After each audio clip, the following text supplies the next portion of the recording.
Welcome back to the Student Hub Live. In this session, we're going to talk about support. So the title is Business and Law Help Us Here, and to help us, we have Dudley and Carolyn. So thank you. You're from our fabulous student support team. Before we take a lot of questions, because we have a lot of questions that we need to cover, can you just briefly say what the student support team does so that we know what questions we can ask you? Absolutely, a lot of things, pretty much anything. As part of support, we're advice and guidance. So anything in and around study, we're here to help with. So be it sort of module choice, managing time, I know that's been a big one, study planning, just anything that's, resources, additional support, anything that's affecting you at home, we can talk about all those sort of things, and we're here to support in a general pastoral sense. Brilliant. This is how I see it, because I'm a tutor, not within the Faculty of Business and Law, but a different faculty. And I sort of say anything academic related to the module is something I can help with. Everything else, pretty much, goes to the student support team, because you're connected with so many other areas of the university. You can help be a sounding board, you can help with practical things like a disabled students allowance, or how to get additional resources, home examinations, all sorts of things are things that you can help with. So let's see how everyone at home is, because I guess we're feeling pretty overwhelmed with all the excitement and opportunities and new things. HJ Michelle, how can we help? Well, we've got actually loads of questions that we want to ask, because we're really excited to get started and get dug in with our studies. A question that David Abbey and Alexander have asked is, what happens if we can't attend our tutorials or miss them, whether it's online and in person, and are the online ones held in Student Hub? Oh, they're not all I can answer that. They're not all held in Student Hub, unfortunately, but fortunately, because there are so many tutorials, so hopefully there's one you can attend. They're all optional, but they're great to go to if you possibly can. So it's a good idea to book onto those. But if you don't attend them, nothing will happen. No one will, there won't be any penalty, but you won't maybe learn as much as you could have or had the opportunity to connect with other students as you might do. And so many recorded, aren't they, as well? Yeah. So it means even if you miss them, you can get them on catch-up thereafter. So exactly. do look out, because they'll let you know if they're not recorded. Yeah, brilliant. And a great one for you, Karen. Celine asked, do our tutors see what we've done in the online activities? Oh, that's a brilliant question, because I think a lot of people worry about that. But no, you can't. So that's just for your notes. So nobody will get a notification or see anything that you do in those online activities. Emma has asked, what happens if you have a health issue that has prevented you from submitting your work? Give the student support team a ring. There's always options, there's always things we can do. Everybody's individual. Give us a ring, we can talk through those options. Brilliant. So there is opportunity to do something about it. Absolutely, always. Like what? We can do things like we can talk to your tutor, we can talk about possible extensions, we can talk about whether it's the right time for you to be studying. There's so many things that we can do. The most important thing is to ring.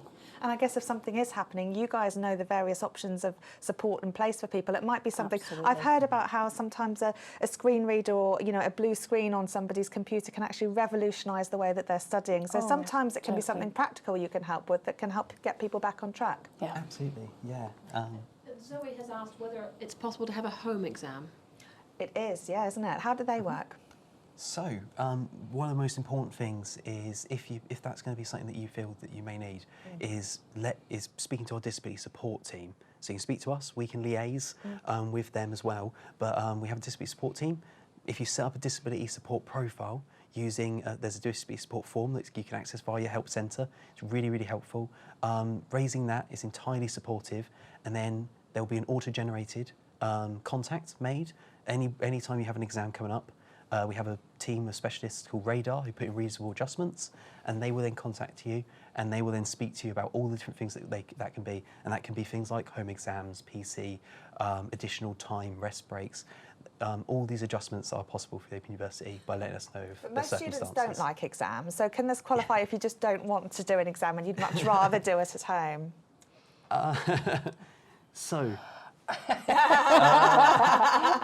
You never know without asking. I think is the political answer to that question. There is criteria for home exams, but what we would always say is give your student support team a ring. We can have a chat. Things do change as people are studying, and we're very sensitive to that. So the message, call your student support team. That's what I would Talk to say. them. All right, Absolutely. fab. There's so many questions. Let's see what else we can cover. Absolutely amazing. So, Shadab and Simon both asked a similar question.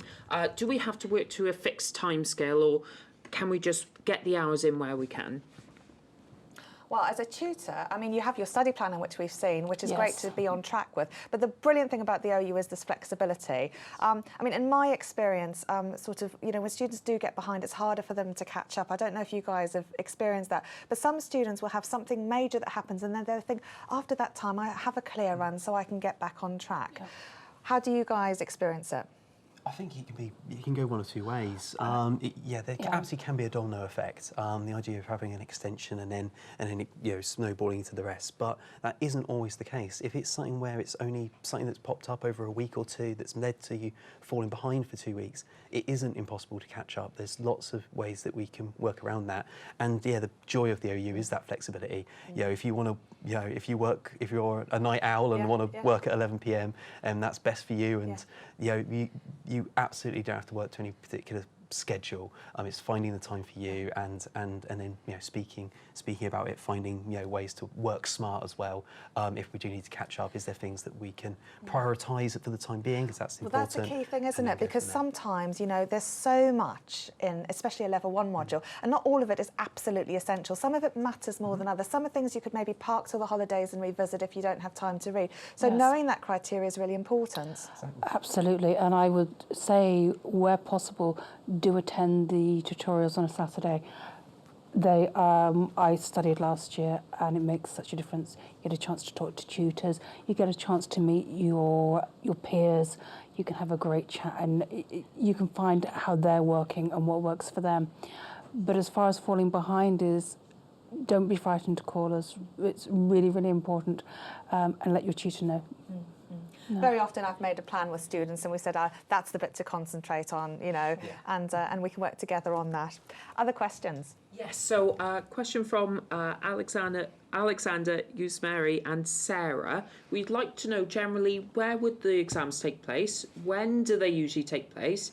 And what happens if we're worried if we're not going to be well enough on the day due to a long-term health condition? Brilliant. Can I just reflect? It's so nice that so many people have the same question here that's going on, and it's nice to be able to chat and feel reassured. Okay, what's the answer then? Should we do this between us? There's a lot in there. If we can't remember it all, we can go back. I remember the last part because that's fresh in my memory. So when are the exams? When are the exams? So they'll get announced on the module. Announced. It's a real coming out show. It's like the Oscars. But yeah, they'll get announced through the module website, and they'll be on the study record, so you can see the date of the exam. But there's a period during which they're likely to be, isn't there? Yes. So for modules starting October, they're likely to be in June. For modules starting in February, likely to be in September.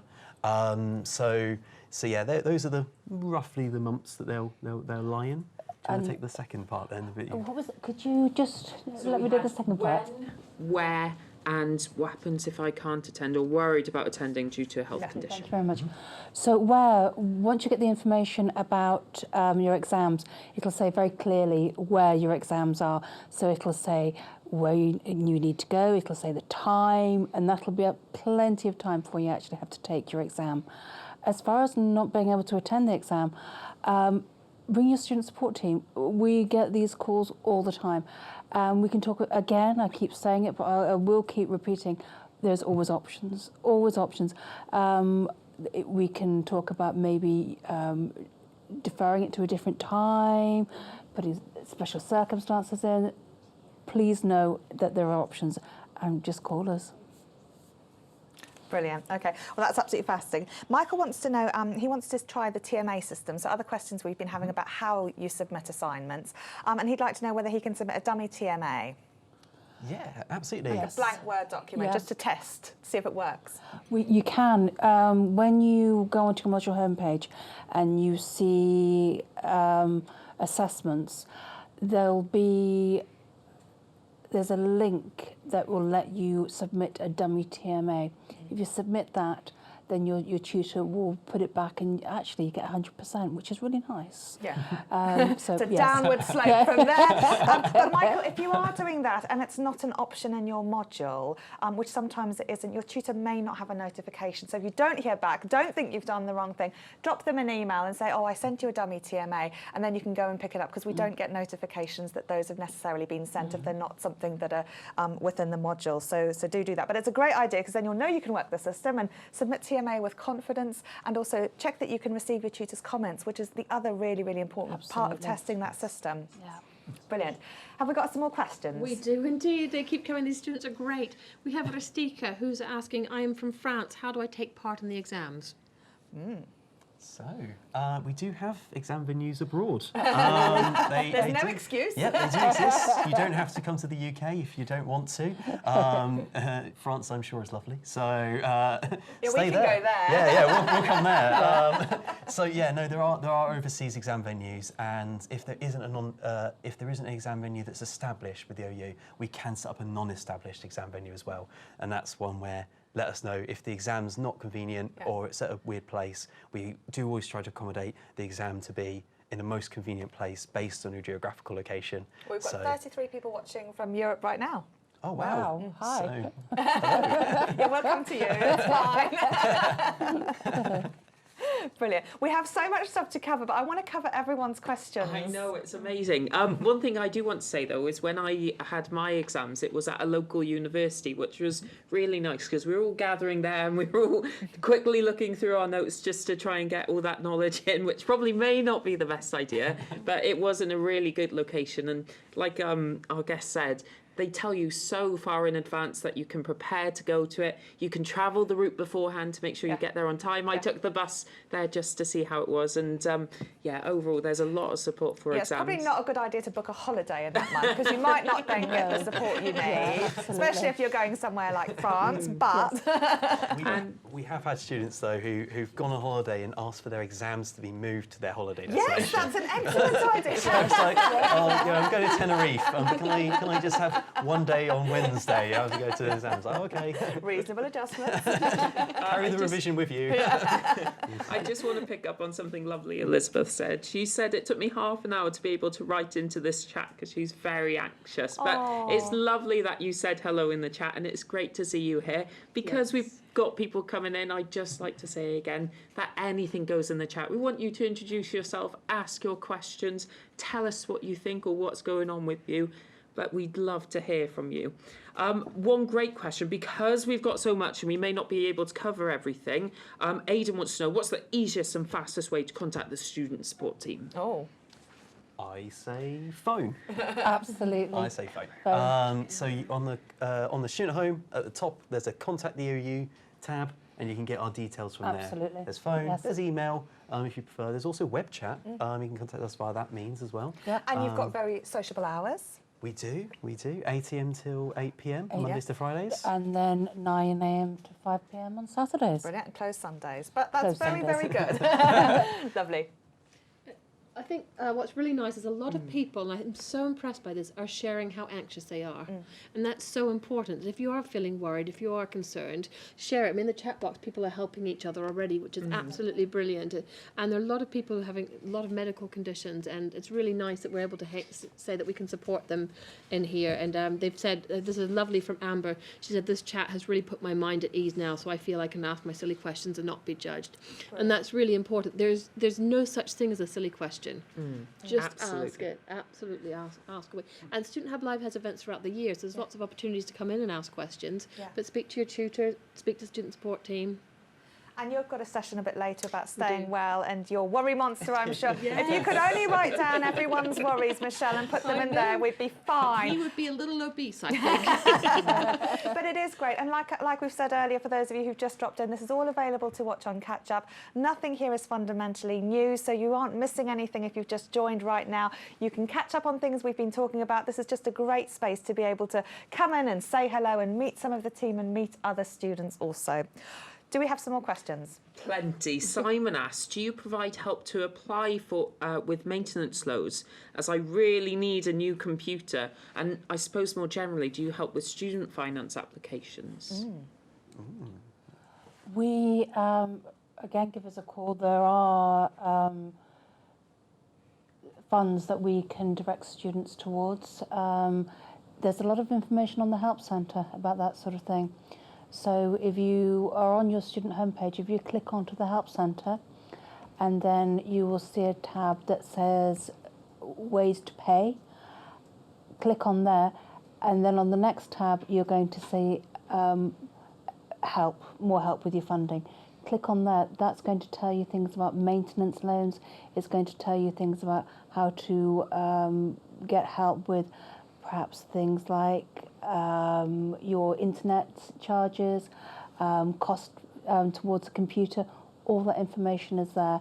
And if in doubt, give us a ring and we'll talk it through with you. There can be a lot of information like click here. It can get confusing. Call us and we'll go through it with you. Fantastic. And Zoe's got a great question. She asked, do you have to submit a disability form every year or just at the start of your studies? Well, that's a good question. Yeah, that's fantastic. Just the one at the start, and then if anything changes, you want to let us know so we keep it up to date. Yeah. So that's the most important thing. So once you've let us know once, fantastic. And then if anything alters, you want it adjusted, then just let us know when those changes occur. And that's the best thing to do. Brilliant. Rastika asks, how do I submit assignments, on paper or online? Because I don't have great knowledge on IT. Oh, that's fine. It's very easy to submit assignment. Far too easy. Yeah. So it's done, as we mentioned before, with this ETMA system, this electronic tutor-marked assignment system, which is basically like a way of sending a file to your tutor and then a file back from your tutor. And as you said, you can find that very easily from your student homepage. Absolutely. Go to submit the assignment. Make sure that you're submitting the right assignment, like TMA. Yes. 00, which is the dummy, or TMA 01 or 02 or 03, and then you Yes. can just attach the right file. Yes. And from bitter experience, I know that it's very important to attach the right file and to save it on a way that you can identify that file and not a previous draft that you'd started Absolutely. working on. And may I say, do keep a copy of your assignment. We have a lot of students who will come back after module finish wanting their assignments back. And unfortunately, we can't save every student's assignment. Keep copies, it's really the important. marked ones, because Yes. very often, like a few years later, you might think, oh, I did that a few years ago. It'd be Exactly. great to get my feedback now and take it seriously. And then, so it's important to save your tutor's work back as well. Absolutely. Brilliant. So submit a dummy TMA and test you can work the system. And you'll also get a little receipt then, which is important to keep, saying that you've submitted your assignment Yes. and this is the file you sent. We've got a question from Nathan who has asked, a bit anxious about writing my assignments. Is there a particular style we have to write in, and is there a specific word count? There will be. Well, we've spoken Yes. about this guidance beforehand a little bit earlier, but there will be very strict guidance and a very strict word count. And it's really advisable to read through those and make sure you understand them. And you can work with your tutor on that as well. So it's great to see people acknowledging all of that. And we're not going to be able to cover that in too much depth. A couple of resources that I really wanted to flag people towards that you wanted to mention. One of them is Being an OU Student course, which sounds great. Yes. And very easy to pass. We'd certainly hope. So it's open. It's on OpenLearn, which is a platform where you can get free courses that are shortened, adapted courses from our materials. But there's also unique courses. And being an OU student it takes about 12 hours roughly to work through. You could go quicker, but it essentially just teaches you everything you need to know about where to find things with the OU, how the OU works. It's the way to be an OU student, and if you've done that course, it will make so many things really, really clear. So I really recommend that one. Brilliant. And then there are a couple of things that I think are really important, which is the NUS Extra card. So students can get discounts and be a proper student on things like Amazon. And we've also got Sconnell and Uni Days as well. Briefly tell us about those. So the NUS Extra card, it's now got a new name, which has just escaped me. Totem, thank you very much. So again, if you go on to your student homepage, if you click onto communities, that will take you to the Student Association, and there's a link there. And I know because I did it myself today, updated my card. And if you just fill your details in, you'll get an email to verify, and then you can buy your Totem card and get lots of goodies. Brilliant. That's excellent. Michelle. There's an FBL specific induction, one for business and one for law as well. So we'll put the links up in there. So they do the 6 hour being an OU student, and then they can do the 6 hour business or the 6 hour law as well. And in addition to the general advice that you give people, you also give qualification advice, which is really important because there's certain pathways and structures that really, really matter in terms of getting things in the right order for both business and law students. Absolutely. Would you like to begin with business? Absolutely. So with the business course, we have the certificate, we have the diploma, and we have the honours degree. The important thing to remember at level 1 is that when you're on the accounting pathway, you need to study specific. I can never say that word. Specific. I know, it's hard, isn't it? Certain modules. So you would be the B100, the DB125, and the B124. Those are the accounting modules. At level 1, with the rest of your modules, you can pretty much choose whatever interests you. And then when you go to level 2, you're going to choose your pathway. So whether that would be economics, whether that would be leadership practice, that's when you get into specialising. Some people change their minds, some people stick to the standard, but I would say with the accounting, if you're not on those modules and you're beginning, give your student support team a ring and we can have a chat about that. But the rest, level 2. And law? So law, much more rigid in structure. It has to cover the 7 pillars of law for the qualifying law degree. It's very, very clear pathway, W101, W102, W202, W203, a sequential numbering of courses, which are super easy to lay out as you go from level 1 to level 2. And then at the very end, there's a choice module where there's things that can be research-based or ones that are pro bono work. And when you get to that stage, there's some conversations with capital tutors. And with all of these qualifications, you don't have to worry yourself about planning early on. It can be something where, with the B100, for instance, you get a taster a bit of all of the disciplines of business, and then you might find, actually, I was thinking I was going to do marketing, but I really enjoyed the economics part of my B100, and now I'm going to go down that pathway. So there's a standard route with that one as well. Absolutely. So it means there's so much flexibility and within the course as well. So pick what you enjoy and find what you like. Brilliant. Well, Dudley and Karen, thank you so much. You've done very, very well answering everyone's questions. We do have some other areas that we'd included here, but I'm going to ask the next guests about those as well in terms of peer support. Jennifer says she's literally just completed being an OU student and she highly recommends it. And HA has put a link to that in the chat. So if you haven't done that, you might want to go and take a look. And that way you can find out about the ETMA system and various other important things at the Open University. So we're going to take a short break now and play you another video. And then we're going to come back and hear what OU and law students should know from some students. So I'll see you for that next session very soon.